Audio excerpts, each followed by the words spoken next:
माध्यमांचे साताऱ्यामध्ये जे प्रतिनिधी होते त्यांनी ते सगळं वृत्तांकन जिल्हा परिषद सातारच्या अध्यक्ष उपाध्यक्ष निवडणुकीच्या प्रक्रियेतलं पाहिलेलं आहे. म्हणजे ठीक आहे, आमचं सुरुवातीला निवडणूक झाल्या 65 पैकी 37 सदस्य आमची जी युती होती शिवसेना आणि राष्ट्रवादी काँग्रेस त्यांच्याकडे होते आणि समोर भारतीय जनता पक्षाकडे 28 सदस्य होते. त्यामुळे एवढं चांगलं बहुमत आमचं असताना त्यांनी बऱ्याच काही गोष्टी उलटापालटी केल्या. शिवसेनेच्या चिन्हावर निवडून आलेल्या 2 सदस्यांना त्यांनी नेलं, राष्ट्रवादी काँग्रेस पक्षाच्या घड्याळ चिन्हावर निवडून आलेल्या 2 सदस्यांना नेलं. 37 वरनं आम्ही 33 वर आलो आणि ते 32 वर राहिले. पण तरी सुद्धा मतदानाला जाताना एका गाडीतनं आम्ही 33 सदस्य हे हेडकाउंट आमच्या बैठकीमध्ये घेऊन आम्ही मतदानासाठी गेलो.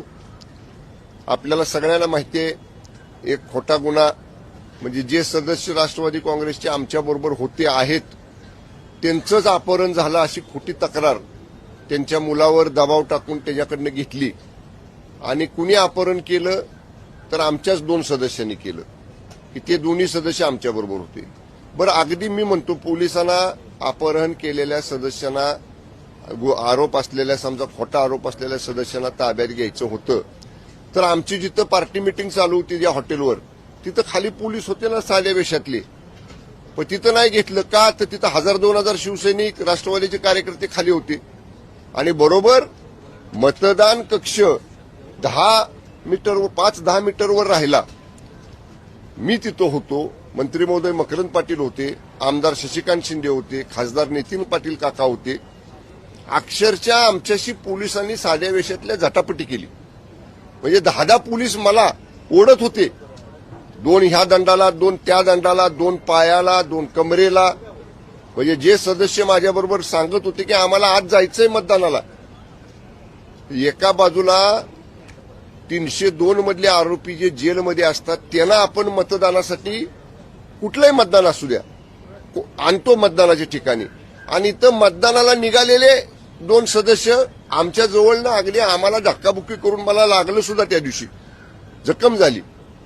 खासदार नितीन काका पाटील पडले खाली, आमदार मकरंद पाटलांना धक्काबुक्की झाली.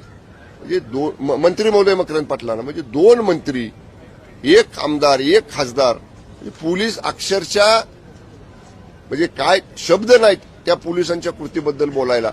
आणि त्यामुळे हे सगळं प्रकरण पाहिल्यानंतर आज शिवसेना पक्षाच्या विधिमंडळ शिवसेना पक्षाची बैठक या ठिकाणी आता 9:30 वाजता होते आहे. सगळा वृत्तांत जे घडलं ते मी स्वतः बैठकीमध्ये मांडेन. माननीय एकनाथजी शिंदे साहेब त्या बैठकीमध्ये असतील आणि मग त्याच्यावरती पक्षाच्या आमदारांचं मत विचारात घेऊन त्याच्या बाबतीतला पुढील निर्णय आम्ही घेऊ. आपल्या पाल्याच्या उज्ज्वल भविष्यासाठी गरजेचा असतो तो पाया भक्कम असणं. त्यांच्या स्वप्नांना हसत खेळत योग्य तो आकार देण्यासाठी आणि सुसंस्कारांसोबतच मनोरंजनातून शिक्षणाची ओळख करून देण्यासाठी आजच निवड करा अंकुर प्ले स्कूल. प्रशस्त ground, activity based education, Olympiad, abacus सारख्या स्पर्धा परीक्षांचं मार्गदर्शन, आठवड्यातून एकदा टेस्ट, मनोरंजनातून शिक्षण हे तर आहेच, पण योगा, डान्स, लाठीकाठी, लेझिम तसेच संस्कार वर्गही आम्ही मुलांसाठी भरवतो.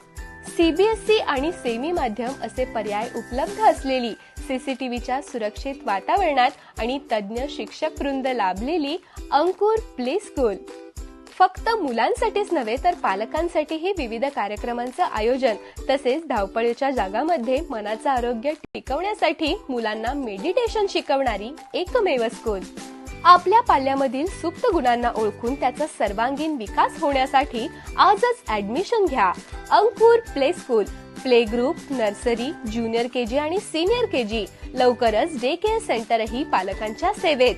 अंकुर प्ले स्कूल, साने गुरुजी बस स्टॉपच्या मागे, साने गुरुजी वसाहत, कोल्हापूर.